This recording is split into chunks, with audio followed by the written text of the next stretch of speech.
if you took away every mistake that you ever made, you would erase yourself. And I sat there and I was like, well, that wouldn't be fun.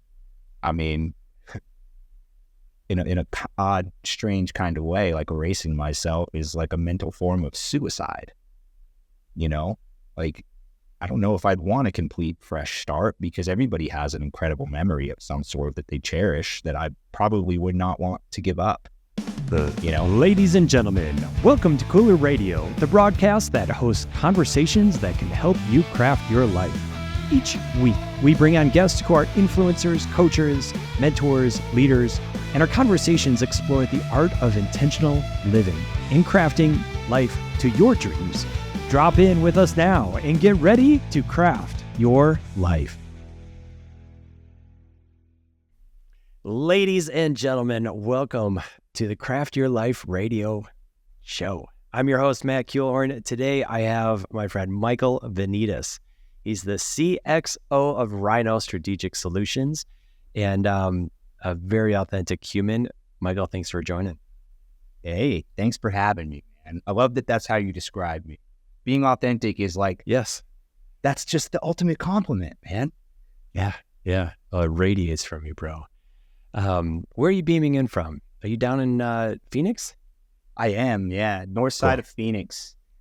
Weather's finally starting to cool off, man. It's stuck around. I mean, I'm like, it's weird. It's October and it was like 110 the other day. Yeah. But hey, the HVAC clients, the Rhino HVAC clients, you got no complaints. Yeah, I get that.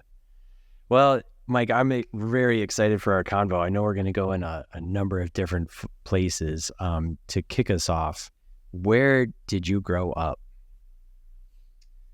Man, so I actually grew up on the East Coast.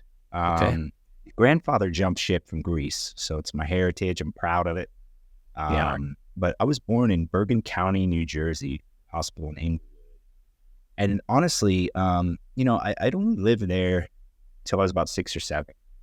Okay. And my parents brought me across the country over to Arizona. That's where my grandmother lived. But the whole story on how we wound up here was wild. My father would work the garbage trucks in Manhattan. And for those of you that your audience that don't know, Bergen County, it's literally on the other side of the Hudson. So it's practically New York. And when he was working there, like the mob and they all owned that stuff at the time. And I won't go into all the details, man. But like, to make a long story short, like, he'd witnessed a fur heist, and it just spiraled. Like, it went into this giant, dramatic, practically like a movie, man. But we basically had to pack up and run away. We had to go across the country, go to Arizona, lay low, because he was getting himself into serious trouble with the wrong people. Wow. Just picking up trash. Yeah. And over there, man, like my uncle, it's a 2-man job in the city. One person drives and the other one hangs off the back. And you just jump in there, and it's like a very manual job. I wonder if it still is that way today. Yeah, it's been a while since I actually paid attention to that. Yeah, that conjures up the visual. Like, I can see that team moving around. Oh, yeah. I grew up in Chicago, the same scenario, but one guy hanging off the back and stopping by, hauling in the trash. So you guys boogied out of there, landed in Arizona. Where'd we go from there? Is that where you graduated high school? Yeah, man, I've been there ever since. Since I was 6 or 7, I grew up there. And I think the reason I've never had it in me to leave is because I value the relationships that I've built, the memories, like when you go to school there, you grow up with friends. Like, I think your quality of life is really dependent upon like what you build, right? Your show, Craft Your Life. Yeah. So my level of appreciation and my memories, like, it's just not something I could ever leave behind. And I say that, I know they say it's a hack to just pack up and move someplace alone where you have no resources, no help. Like, it's a great level up, and I do believe in that. But I mean, in my younger years, I was a touring musician, and I got to travel a lot. So my appreciation for Phoenix, for Arizona, continued to grow and grow and grow, because when you go to all of these different areas and you see what it's like, like, you start to kind of realize what you got. Yeah. You know, like in New York, the buildings are so tall. Like you come to Arizona, you're like, hey, I get to see blue skies everywhere. So I appreciate the, you know, the sunset, the sunrise. Yeah. Plus, things are really structured and organized in Phoenix. Like for people that haven't been here, the grid, it's really easy. Like your streets, your avenues, it's really easy to understand where you're at, what direction you're headed. The highway system, I think, is fairly organized. You know, so for being like, I think the 6th largest city in the United States, it's not a bad life, man. You got everything over here and it's all really like organized. And no, man, I like being here. Can you tell? Yeah, I can. Like, that's a good pitch for Phoenix. Good job. Yeah. All right, so I picked up in there in a little background research, like you were in a band, you were traveling around, doing music gigs. That's right. That was my first dream. That was your first serious dream. Yeah. Where'd that take you? Like, how far down that road did you go, and what stopped it? Man, it took me here. You know, like I wouldn't be at this company. I wouldn't have this career. I wouldn't be here with you. Like, if, you know, everything leads up to a moment. It's what I believe. Amazing. But it started in junior high school, man. I got picked on a lot when I was a kid. I was born partially deaf, so I wear hearing aids. And, you know, kids can be cruel, like at a young age. When you stand out, you're different, you're unique. So it's kind of a geek. Junior high school, I had this desire, this need to fit in, belong. Like, it was really important to me. Like, a lot of my happiness was defined by others, you know, like the satisfaction and the acceptance of others, because I was so neglected, like in friendships and things of that nature, you know? So that was where it began, man. And it was, I think I've told this story on another podcast too. Like, I just kind of lied. Like this guy was playing guitar and I thought it was so cool. Like, I thought that the rock stars and the bands, when I would watch them on VH1, MTV, they looked so cool. You always see the crowds cheering, supporting, you know? Yeah. So you're like, well, this must be an easy way to get people to love you. You know, if you want to fit in, be accepted, like what better way to do that than to be a rock star, you know? So when he had told me he was starting a band, I lied. You know, I told him, hey, I see. And, you know, you can only lie for so long before you gotta show up, and you gotta, you know, so one day I just kind of started singing, you know, and I never wavered, man. I always just kept acting like I'm good and I was confident, and man, was I horrible. Like, I got the recordings.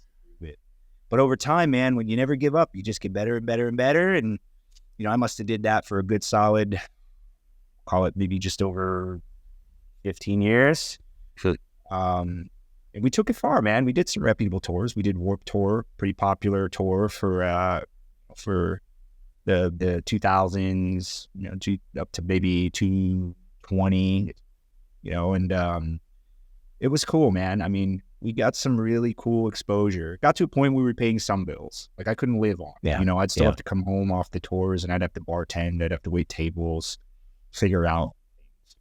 Yeah. But it was a period of my life I'll always appreciate, man. It taught me a lot. And I still kind of celebrate it from time to time.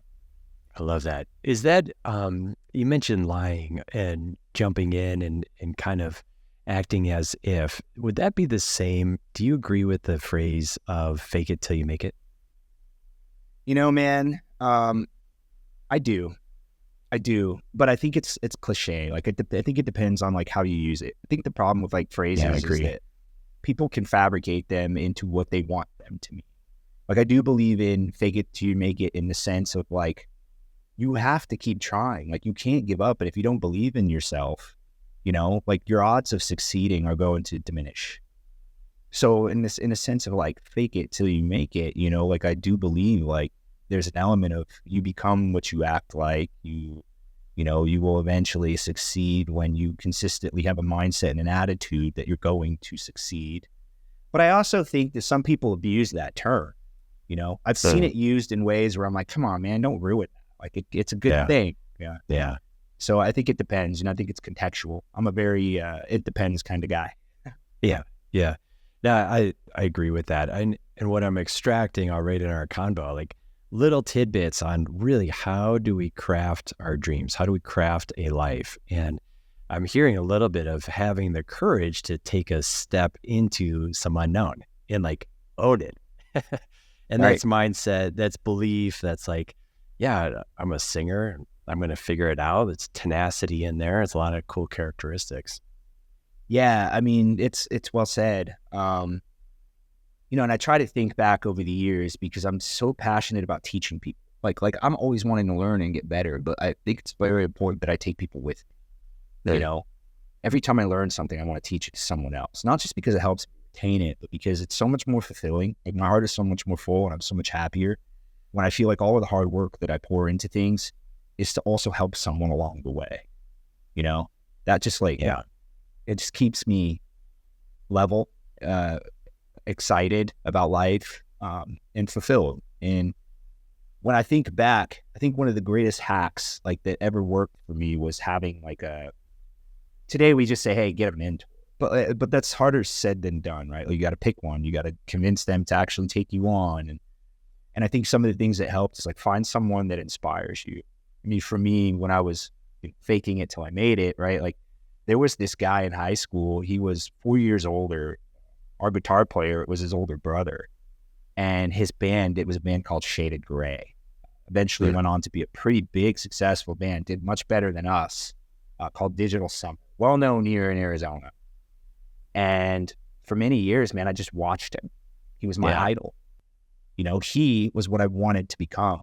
And I felt like, man, if you can latch on to an idol and study them, I mean, study them, not worship them in the sense of like, just admire what they've been able to accomplish. Like, his name was Kyle. Kyle, what are your habits, man? Like, what do you do every day?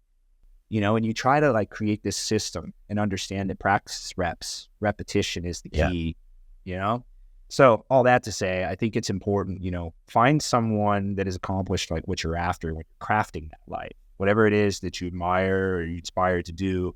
Find somebody, that has done that and figure out how they got there. But understand that the micro moments are the important. Like the things that people overlook, that's where you have the most opportunity to level up and do just a little bit more, which at the end of the day, like it's inevitable. You're eventually going to succeed and surpass that person because you're doing that much more than they did.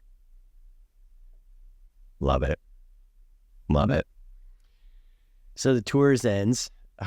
Take us from there to your role with Rhino.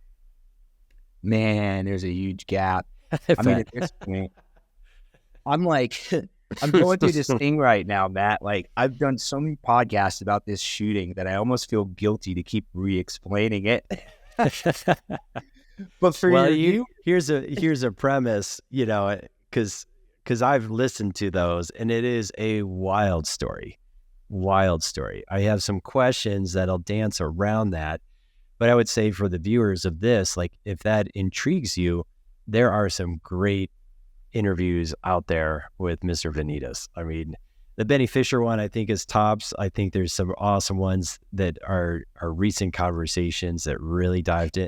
The one with Sean Crane was pretty wild too. Like, you're not afraid to go into it at all, and that's the authenticity that I love about you, man. Well, thank you for saying that. And I have to tell you, because of what you just said, like I was writing a page in my journal this morning, and I always write like one thing I'm grateful for, one thing that I learned, one way I gave back. Now that I do it in the mornings, I'm intentional. And today, I'm grateful to be here. I did write that. I'm grateful to be on your show. And when I had said, what do I want to learn? My mind went down this rabbit hole of running a podcast is powerful, man. Like the value of what I contribute really comes from the questions you ask and what you're able to pull from me. So it's funny you would say Sean Crane's podcast, because I do think that that's probably the best one if you really want to get into like the graphic details of what it's like to be shot 2 times and left for dead in a park, by a 13-year-old kid. And he had a way of asking these things. I'm like, man, like I've been on all these shows and no one ever got me to explain like, what it felt like and how much blood is covered in my hand. And I'm like, dude, you took me back. Right. I felt like I was being shot all over again. Yeah. But for the viewers, man, I mean, that's what happened. I was at an art walk downtown. I got shot 2 times by a 13-year-old kid. It was just an attempted robbery. And I think I found my second life in the recovery process. I was holed up in a hospital bed for a while. I took 1 bullet to the leg, 1 to the stomach. And when I was laid out, I had a lot of time to do a lot of thinking, and I think in that recovery process, I found who I am today, and I don't think it's like you have this wake up call and, and God speaks to you in a near death situation, but like God does give you, and listen, I'm not even the craziest religious person, so I'm not going to go down that road, but whatever you believe in, I believe in, life gives you what you need to accomplish what you want. It doesn't give you what you want, right? So like if I want to be strong, overcome adversity, if I want to have the will to never give up, like you need to give me a situation that teaches me how to endure hardship at such a level in which I accomplish that. How do you give me that gift? Because greatness is earned. It's not granted. Now I learned this from Alex Hormozy, man. Like I stole it from him, 100%. R&D, rob and duplicate.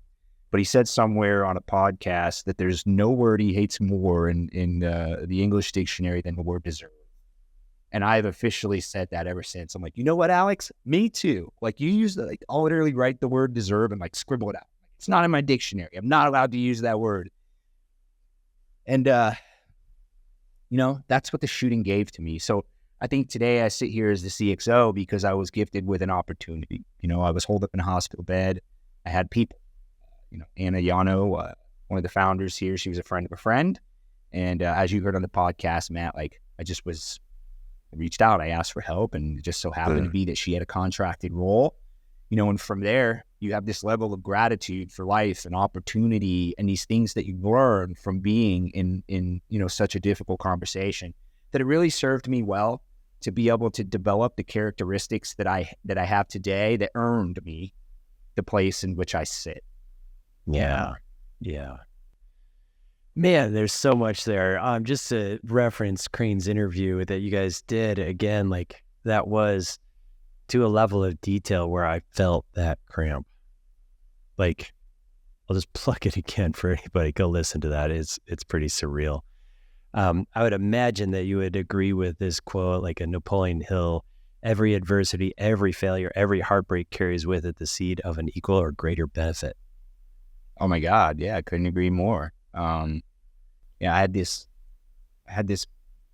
beautiful opportunity to speak to a juvenile hall in Orange County a month or so ago. And as I built that presentation, I asked myself, like, what am I going to teach them? Now, I when I did this, I was thinking these are like 13-year-olds, right? Like 18-year-olds. And the idea came from my fourth grade teacher who I still communicate with. She says, well, if you got shot by a 13-year-old, like, why wouldn't you go to the environments in which these kids exist and try and actually like help? And I said, why am I not doing that? So that's how I ended up there. But when I built that presentation, I thought to myself, like, what is the ultimate lesson? How do you go in and teach somebody something valuable that's sitting in that type of condition, in that environment? And your quote, where this thought is being triggered, is hardship. Hardship is it gifts you everything. It really takes you to this place where what I realize is, like, the most qualified individuals to really have an impact and be able to change the world, they have to have passion. And passion stands for things like that you feel, and things you feel come from hardship, pain, discomfort. These are the things that we remember the most because they hurt. And there's something about the human mind, body, in which pain, when it's inflicted, is something that's retainable and really fuels and motivates you to really do something that is on another level. But so when I had met with these kids, that was really what we talked about. It's exactly the theme of the quote in which you said, like, you have to endure all these different things to really put yourself in situations, I think, to go to the places that you truly want to go, because they're the hardest places to get. Yeah. Did I interpret the quote the right way, or did I just completely embarrass myself? No, I think you're spot on, man. Okay. I think it's spot on. How do you define, oh man. Question that bubbles up right now, like, how do you define suffering? Suffering to me is love. I used to think that suffering was just pain, but Tim Tebow changed my perspective. When I spoke at an event called Roof a couple of years ago, I listened to him define passion, and when he explained it, it was a religious term, and I can't, I'm going to butcher this, like it was him, he explained it, he's going to do it much better. But what he said is like passion is something that like you love so much that you suffer for it. Passion is something that you're so obsessed and excited about, like that it inflicts pain upon you when you can't do it or that you fall short. So I've always now associated the word suffering with that. Suffering isn't something I think that is like, I just don't have it in my mind that it's like a pain anymore, or that it's a negative. I almost look at it as more like a prerequisite to do the next thing, which is far more superior, like whatever you have your sight set on. So I know that's a strange response, man, but like I'm a strange guy and I'm proud of it. I think suffering is very much, aligned with things like passion and just being determined, dedicated, things of that nature. It's a little different angle than I was thinking you were going to come back with. And I appreciate it a lot because what it does in my mind, it starts hinting on the paradox. Now, I love paradoxes. I think that when you're talking about challenge, there's actually the opportunity mixed right in there. Like when you go deep into it, it's a paradox. When you go deep into life, it's actually a paradox because death is right on the other side. And, That's right. And in that suffer, like I would agree with you, because if I'm really like passionate, I want to explore this life and love this journey and be here present. It also means that there's going to be like the angst, almost like the suffer of not there yet. And I've got another saying that we say in a mastermind we're part of, it's grateful and not done. Like that just lines up the morning day of like, here I am again. I'm not like, I'm never going to get done. I just give me 200 plus years. Let's go get this thing. And that's part of that paradox of suffering. Like, right. Pretty Opposition interesting. creates balance, right? Like you have to appreciate suffering because the opposition is it's satisfaction, it's gratitude, right? Like it's the things we long for. But I've learned that, satisfaction, gratitude, all of these things we want in life, like the reason we appreciate them so much and we enjoy them at the level we do is because you have a thing of suffering. Like you need suffering. It's necessary for you to truly feel what you want to feel.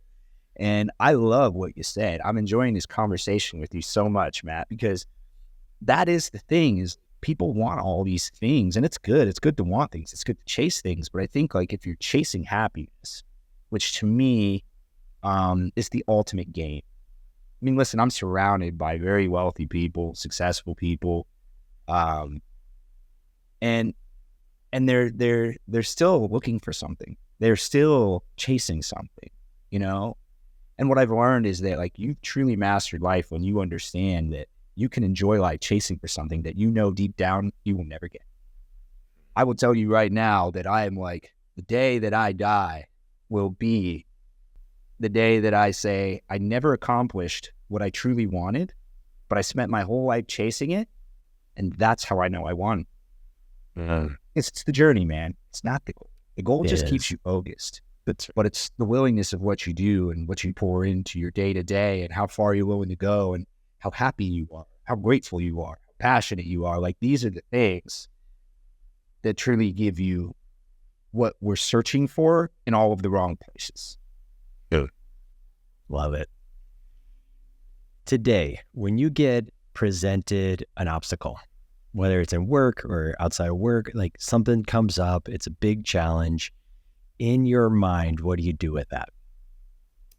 I get excited. I mean, at this point, I'm so obsessed with these things that like I know the excitement has to happen.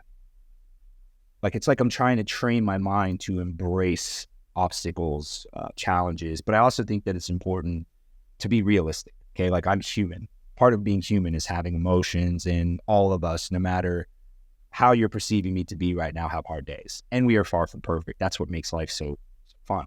But like usually when I get an obstacle, I spend a lot of time today now.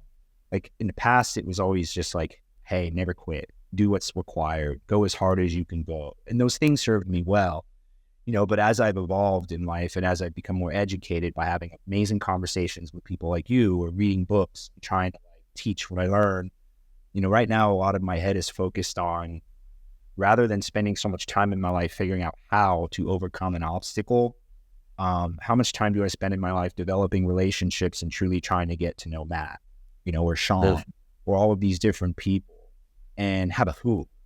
And this came from a book that I fell in love with. I read recently. You probably saw it on Facebook, where I'm constantly posting Who Not How by Dr. Ben Hardy. Wrote some concepts about a man named Dan Sullivan. This is all Genius Network people. And that just was huge for me. I'm like, because I'm a relationship guy, I'm a yellow on the color code. Like I like having deep conversations. I hate small talk. Yeah. And when you develop all of these relationships and you have that network, that genius network, obstacles become so much easier to overcome and accomplish when you're sitting in the right room with the right people, but let's be clear, you don't get into those rooms if you don't have a period in your life where you do embrace adversity, build character by doing the hard work and what's required. So I know there's a little bit of like a full circle that I did there, man. But like, I think that's what life is like you kind of have to have a balance. But we talk about obstacles. That's where you take my mind. Am I figuring out how do I overcome it? Or am I figuring out who can help me overcome it or support me while I learn to overcome? Yeah. I think I wanted to ask that because, obviously there's this very physical obstacle experience that you had in your life. And with perspective, what I'm gleaning through our conversation and some past conversations, like you see that as a very, you see that as a blessing. Like there is the kernel of opportunity in that destruction at the same time. And couldn't agree more. And I could only imagine recovery period and what an obstacle that is, and how does that put other obstacles into perspective. And so some listeners are out there with obstacles of cash flow crunches, obstacles of customers like telling them to F off, or all this stuff that in a certain context is like minor. And the nuance that I just heard from you in that mindset perspective is like, when one comes up, I get excited. Like, that's cool. And then, yeah, I agree. Like, build out this network so that there is nothing that I can't make a phone call and either get like the kick in the butt or the tip or the next connection that can move through it.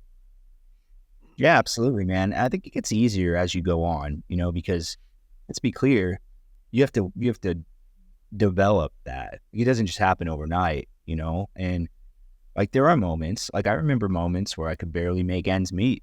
I didn't know how I was going to pay this bill. And I remember the weight and the stress of that. Yeah. And in those moments, at the time, it felt like the world was coming down, but today I look back and I say, those are the moments that made me, and I can't remember where I saw it. Like I'm huge in leadership. It's obsessed. It's like all I think about and all I read about and all I want to do is help develop people, because in my mind, leadership it's the same thing. Like if you can't lead yourself and figure out how to have a happy life, like you can't lead people.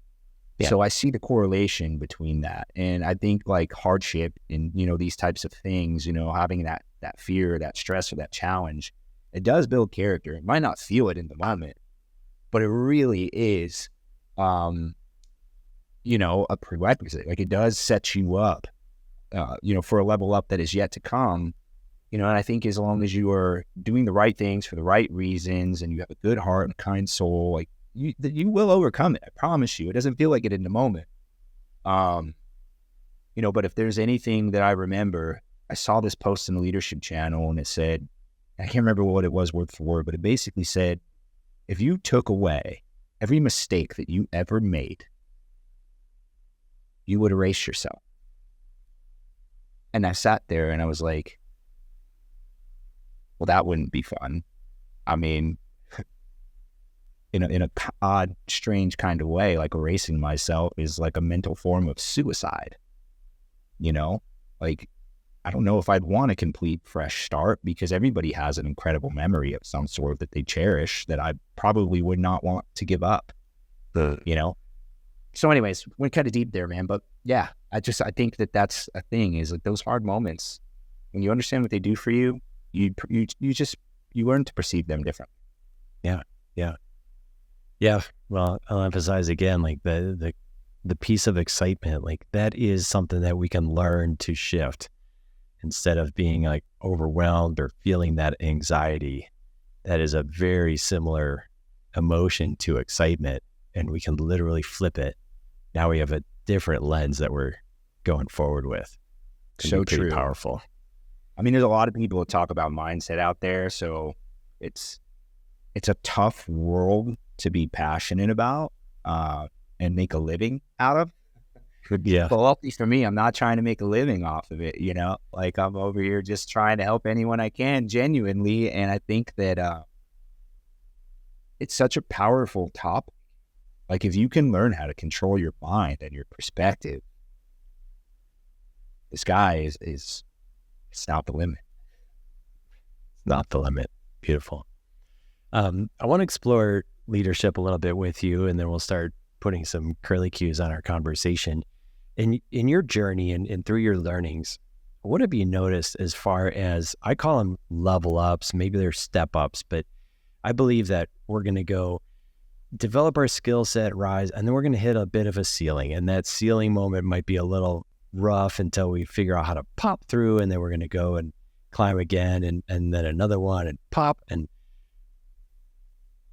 I guess couple part question. So would you agree in that kind of scenario? Like, we're going to rise, hit a ceiling, and then ultimately pop, or some people choose to stay below.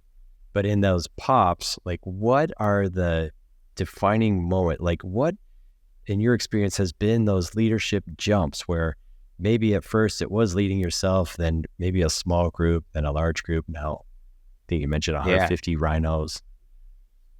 I love this question so much. It's positioned in such a beautiful way. You know, I talk about how a podcast host brings good quality content out of somebody, and you just did it because this is going to be fun.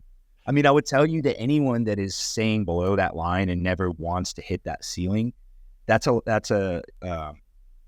our fault as leaders, you and I. It's our fault. Like, if they never want to explore the ceiling of discomfort, it's because we haven't created a culture and an environment in which they truly want to be motivated and passionate about what they do. You know, I think that that's on us. Like, when we build businesses and when we lead people, our responsibility is to create an environment and to keep them uncomfortable. You know, listen, I don't have kids, but an analogy I use, is like, it's when kids are walking. I would imagine mom and dad have this undying love and passion, right, for this child, and they're trying to teach them how to walk. They have to do the walking themselves, man. You can't walk for them. They're not going to learn. But as they take those steps, you guys are freaking out. Like, oh, what if they fall? What if they bump their head? I'm ready to catch them. Ready to catch them. That's leadership.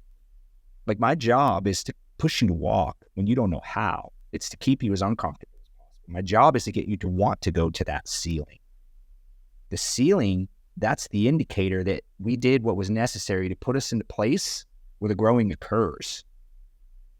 So when we hit the ceiling, that's, to me, in my mind, we did the first half of the equation correctly. We did the things. We created the motivation. We helped them understand that their personal interest, that's in our best interest.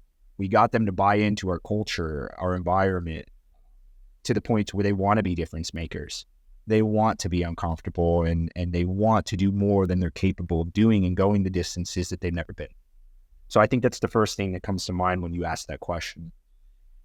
But then when they hit the ceiling, I think it's very important that we switch our mindset and our frame. Like, for me, when I'm leading my people, I'm hard on them. I challenge them.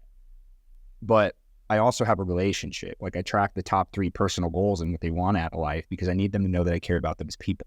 Mm-hmm. That way we can have the difficult conversations and embrace the emotions that come with being uncomfortable as a team. Yeah. And you can trust me that I care about you as a person. I'm not attacking you as an employee or whatever it is that you're after in your life. Even, you know, maybe this isn't a job. Maybe I'm just coaching. I do some. But I think in that moment when you hit that ceiling, that's when we have to like let off the gas a little bit, loosen up. They still need to do what's required, but I switch my hat off, and it's less about challenging them and pushing them and putting them in environments where they've never done something before, giving them an opportunity to really try and overcome a challenge, right? And that's when I switch to motivator, support. You know, like if you call me at 9 p.m., I'm going to answer because you're not going to be alone in the hardest moment. You know, when that sweat equity is going in after hours or whatever it is, that's where I'm cheering for you. I'm supporting you. I'm believing in you more than you believe. Sure. So I think that those are some like some topics that I think are important to get out that just naturally comes from the question you're asking. But to be clear, yeah, like you're always going to hit a ceiling. Listen, after 13 years, like I still will, you know, I'm in a text thread and I'll talk to my mentors and I'll tell them like, man, I'm just off right now. I'm just off.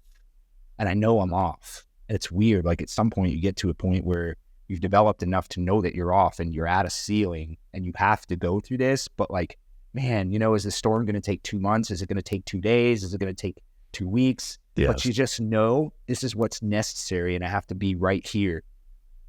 You know, and I think that the last thing I will say, because I know I'm going on and on and on, I just love this question so much, is that I don't think you ever have this ceiling that you hit and then you're just like, boom, you know, you hit the moon and you never hit another one. I think, you know, there are certain ceilings you break through and it gives you a more of a jump than maybe another one. But I just know that every ceiling I ever hit, it came from doing something I either never did before, I was put in a situation or a place that I'd never been in before, and I was forced to have to make a decision, you know, and endure the consequences of making the wrong one. And that's why I think the win or the learn concept is essential. Like there's no such thing as losing as long as you're truly, your head is in the right place and you understand that that is necessary for you to learn how to. I'll pause there. Yeah. I love that, man. Yeah, I had a blessed experience back in the day. I was able to meet a great mentor, and that's where I started learning about that framework of there's growing and you hit a little thing, there's growing, you hit a little thing. And it's true. I think all too often people will shy away from that thing because it's uncomfortable there. It's, For sure. It's where we need to learn to grow. We need to have some learning, some quote unquote failing. But again, like the way that we believe about these experiences is important because now I get to these and I get excited and I don't think they're ever going to stop, right? That's the beauty of the journey. Now it's like, how can the what? Fear. Like, I think that's another topic there. I sorry for interrupting you. No, it's good. Like, I wanted you to hear that. I want your viewers, your audience to hear that, because I think that's a common misstep that happens, you know, like, and it varies, right? Like, leaders aren't always business owners. Business owners, like, aren't always in the business sometimes, you know, like, so it varies in circumstances, but, yep, you know, I think both of them, leaders and business owners, have a tendency to forget the type of impact that they have. They can inflate, they can deflate a room, you know, and if you're creating a fear-induced environment, you're slowing down the process. Like, these guys have to be comfortable to screw up. Yes. And you have to be willing to support them when they screw up. Yes. You know, like at this point in my career, like I come in and I go, which fire am I going to put out today? You know, like it's like, yeah, I got a job, but you know, I'll get that done. But the real game is like, who am I going to catch that stumbles? Who's going to grow? Who's going to learn? Like, that's where my head is at these days. Yeah. How do you define fear? Fear is to me, it's the same thing as being uncomfortable. Like, I don't know what the formal definition is, you know, but I think it's something that I avoid. It's something that I run away.